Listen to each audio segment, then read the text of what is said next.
दिलों को झकझोर देने वाले इस मंजर को भला कौन भूल सकता है। महामारी की मार से तड़पते मरीज, ऑक्सीजन की कमी से दम तोड़ते बीमार। बेशक कोरोना की दूसरी लहर दिनों दिन सुस्त पड़ती जा रही है, रोजाना नए मामले कम होते जा रहे हैं, लेकिन कुछ दिनों पुराना वो वक्त अब भी डराता है जब जिंदगी बचाने के लिए जरूरी दवाओं और मेडिकल उपकरणों के लिए लोग मारे मारे फिरते थे। हालांकि सरकार ने अब कोरोना वैक्सीन और कोविड को हराने के लिए जरूरी सामानों पर जीएसटी को घटाने का ऐलान किया है। जीएसटी काउंसिल की 44वीं बैठक में कई अहम फैसले लिए गए। कोरोना वैक्सीन पर 5% जीएसटी बरकरार रहेगा। रेमडेसिविर दवा पर जीएसटी 12% से घटाकर अब 5% कर दिया गया है। Oxygen concentrators, ventilator, Covid testing kit और ऑक्सीमीटर पर भी जीएसटी 12% कम करके 5% कर दिया गया है। हैंड सैनिटाइजर और थर्मामीटर पर जीएसटी की दर 18% से कम करके 5% कर दी गई है। एम्बुलेंस पर जीएसटी रेट 28% से कम करके अब सिर्फ 12% हो गया है। तीसरी लहर के आने की आशंका से पहले सरकार का यह काफी अहम फैसला माना जा रहा है। There are 4 categories: medicines, oxygen generation equipments, testing kits and other machines. Fourth, other COVID-related relief material.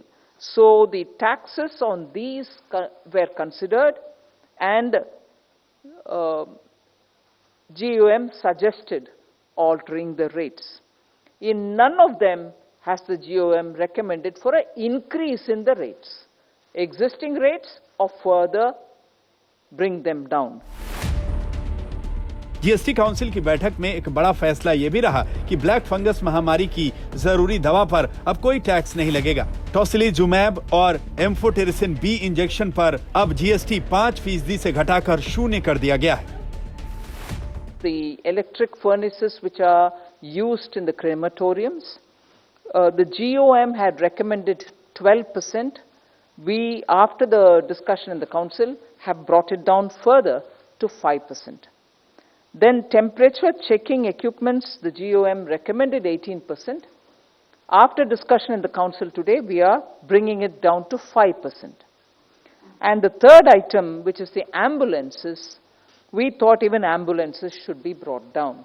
So the GOM's recommendation of 28 for the ambulance has been brought down to 12%. बेशक सरकार ने कोरोना महामारी पर वार के लिए GST council की बैठक में राहत भरे फैसले लिए हैं, लेकिन इन फैसलों की टाइमिंग पर कई सवाल भी पैदा होते हैं। क्या सरकार ने जीएसटी टैक्स पर फैसला लेने में काफी देर नहीं कर दी?